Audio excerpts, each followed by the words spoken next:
जय हिंद स्टूडेंट्स, आप सभी का मोस्ट वेलकम है मेरे study channel education by NP sir में। और आज का हमारा टॉपिक है डी ब्लॉक एलिमेंट। हर वो स्टूडेंट्स जो कक्षा 12वीं में हैं और जो कक्षा 11वीं में हैं, ख़ास तौर से कक्षा 12वीं वाले के लिए ये बहुत ही आईएमपी वीडियो है, बहुत ही महत्वपूर्ण वीडियो है।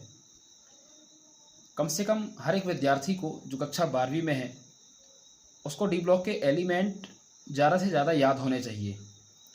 इससे आसानी हमें जो हमारा अगला अध्याय होता है वो पढ़ने में जाती है। हमको पता रहता है अगले अध्याय में उपसहसंयोजी यौगिक में कि जो सेंट्रल धातु है, जो केंद्रीय धातु है, वो डी ब्लॉक एलिमेंट से कोई तत्व होगा। और डी ब्लॉक के सारे जो एलिमेंट हैं वो सबके सब धातु हैं। D block elements are metal. इसी वजह से जो हमारा अगला चैप्टर होगा वो इस पर बेस्ड होगा और इन्हीं के तत्व सेंट्रल मेटल मतलब कि केंद्रीय धातु के रूप में काम करेंगे। फ्रेंड्स, डी ब्लॉक एलिमेंट में टोटल तो 40 तत्व हैं और इन 40 तत्वों को 4 श्रेणियों में यानी कि 4 कैटेगरीज में बांटा गया है। डी ब्लॉक एलिमेंट का एक दूसरा नाम भी है संक्रमण तत्व। अब इन्हें संक्रमण तत्व क्यों कहते हैं, आइए मैं आपको बताता हूँ। देखिए, जब हम आवर्त सारणी देखते हैं तो हम देखते हैं कि ये जो यहाँ पास ब्लॉक मिलता है हमें इस तरीके का, ये एस ब्लॉक होता है और इसके जस्ट बाद बीच में जो ये वाला ब्लॉक होता है वो डी ब्लॉक होता है। और डी के जस्ट बाद जो है जो इमारतें खड़ी रहती हैं कुछ इस तरीके से, ये पी ब्लॉक की खड़ी रहती हैं। तो डी ब्लॉक एस ब्लॉक और पी ब्लॉक के मध्य होने के कारण गुणों का संक्रमण करता है। इसी वजह से जो हमारे डी ब्लॉक तत्व हैं उनको हम संक्रमण तत्व भी कहते हैं, यानी कि हम इनको ट्रांजैक्शन एलिमेंट भी कहते हैं। तो इस तरीके से हमने देखा कि डी ब्लॉक के एलिमेंट को ट्रांजैक्शन एलिमेंट यानी कि संक्रमण तत्व भी कहा जाता है। और डी ब्लॉक के सभी तत्वों को 4 श्रेणियों में बांटा गया है। जो पहली श्रेणी है वो 3D श्रेणी कहलाती है, क्योंकि डी ब्लॉक एलिमेंट की इस श्रेणी में जितने भी तत्व आते हैं उनका अंतिम इलेक्ट्रॉन तीसरी कक्षा के डी उपकोष में प्रवेश करता है। इस वजह से हम इसको 3D कहते हैं। चौथी कक्षा के डी उपकोष में जो प्रवेश करेगा उसको हम बोलेंगे 4D श्रेणी। और 5वीं कक्षा के डी उपकोष में जो प्रवेश करेगा इलेक्ट्रॉन उसको हम 5D बोलेंगे। और 6वीं कक्षा के डी उपकोष में जो प्रवेश करेगा इलेक्ट्रॉन, ऐसे सभी तत्वों को हम 6D श्रेणी कहते हैं। तो आइए हम देखते हैं आज का हमारा टॉपिक जो कि है ट्रांजैक्शन एलिमेंट। हमारी जो 3D श्रेणी होती है स्टूडेंट्स, वो परमाणु क्रमांक 21 से लेकर के 30 तक जाती है। सबसे पहले मैं यहाँ पे लिख लेता हूँ परमाणु क्रमांक 21, 22, 23, 24, 25, 26, 27, 28, 29, 30। अब इसके जितने भी तत्व हैं हम वो लिखेंगे और एक शानदार ट्रिक का हम इस्तेमाल करेंगे, यहाँ पे यूज़ करेंगे और मेरे साथ आपको वो ट्रिक याद भी हो जाएगी। आइए देखते हैं क्या है। 21 नंबर पे है scandium science teacher Vinita Kripalani मन फे को नहीं क्यों जान देती हो। साइंस टीचर विनीता कृपलानी मन फेंको नहीं क्यों जान देती हो। Scandium, titanium, vanadium, chromium, manganese, iron, cobalt, nickel, copper, zinc. इस तरीके से हमने 3D श्रेणी देखी जो कि परमाणु क्रमांक 21 से लेकर के 30 तक जाती है। हर स्टूडेंट्स को ये श्रेणियाँ याद होनी चाहिए और इनमें आने वाले तत्व याद होने चाहिए। इसके बाद हम देखने वाले हैं 4D श्रेणी। 4D श्रेणी 39 से 48 तक जाती है। सबसे पहले इसकी काउंटिंग करेंगे 39 से 48 तक। 39, 40, 41, 42, 43, 44, 45, 46, 47 और ये है 48।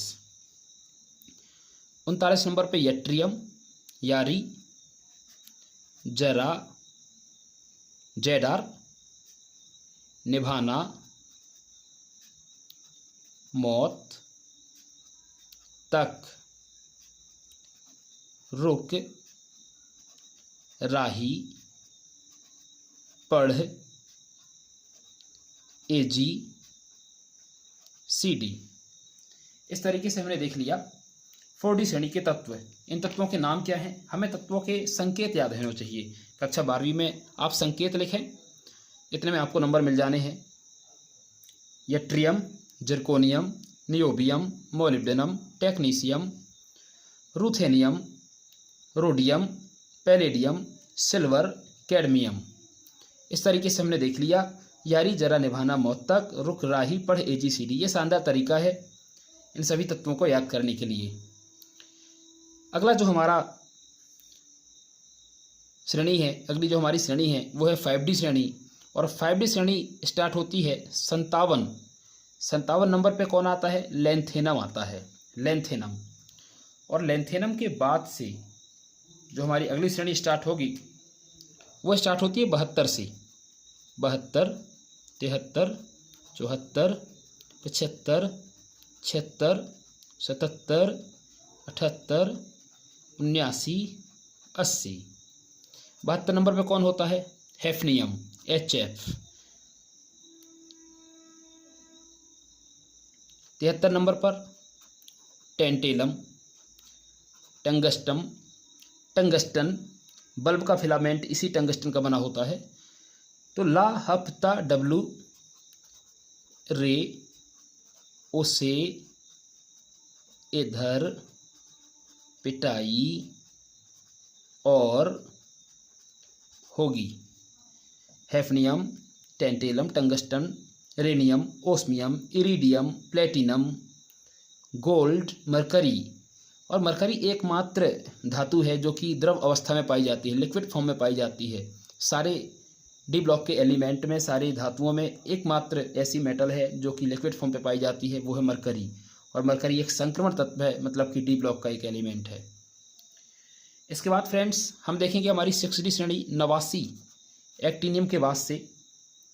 89 नंबर पे आपका एक्टिनियम है। और इसके बाद से ये स्टार्ट होती है 104 से। 104, 105, 106, 107, 108, 109, 110, 111, 112। फ्रेंड्स इसके जो तत्व होंगे वो हमें ज़्यादा यूज किए नहीं जाते हैं, तो आपकी मर्ज़ी, यदि आपको याद करना हो तो आप याद करें, है ना। लेकिन यदि आप लिख के नहीं आएंगे तो आपका इससे नंबर नहीं कटेगा। लेकिन तत्वों की जानकारी हमें होनी चाहिए, इसी वजह से मैं आपको लिखाई दे रहा हूँ कि इसके तत्व क्या होते हैं। 104 नंबर पर रदरफोर्डियम होता है, जिसको हम RF से दर्शाते हैं, जो कि साइंटिस्ट रदरफोर्ड के नाम पर इस तत्व का नाम रदरफोर्डियम रखा गया। तो यहाँ पास से मैंने आपको बताया कि ये एक्टिनियम, फिर रदरफोर्डियम। रदरफोर्डियम के बाद यहाँ पास मिलेगा हमें DB, जिसको मैंने कहा दुबे, संग, बहे, BH। पेन यहाँ पे गड़बड़ कर रहा है, तो ये हो जाएगा आपका BH 107 नंबर पर। BH बहे। हंस मत दोस्त 108 नंबर पर। हंस मत दोस्त यानी कि DS रोएगा, RG। CN कौन? कॉपरनिशियम। यहाँ पास हम देखेंगे 80 रफ, दुबे, संग, बहे, BH। हंस मत दोस्त रोएगा कौन? तो ये रदरफोर्डियम 104 नंबर पर और 112 नंबर पर कॉपरनिशियम। ये तत्व कठिन है, ज़्यादा यूज में आते नहीं हैं, इस वजह से यदि आपको याद करना हो तो आप करें, नहीं करना हो तो मत करें, कोई दिक्कत नहीं है। लेकिन इन सारे तत्वों के संकेत, परमाणु क्रमांक 3D, 4D और 5D श्रेणियों के याद होने चाहिए। इससे अगले अध्याय को समझने में हमें सुविधा मिलती है और साइंस पढ़ने में भी बहुत महत्वपूर्ण भूमिका निभाते हैं। इस तरीके से हमने डी ब्लॉक के एलिमेंट को बहुत ही बेहतर तरीके से देखा कि कैसे हम याद रख सकते हैं। आगे हम बात करेंगे डी ब्लॉक एलिमेंट में और कौन कौन से कॉन्सेप्ट IMP हैं, उन्हें देखेंगे। जय हिंद, जय भारत।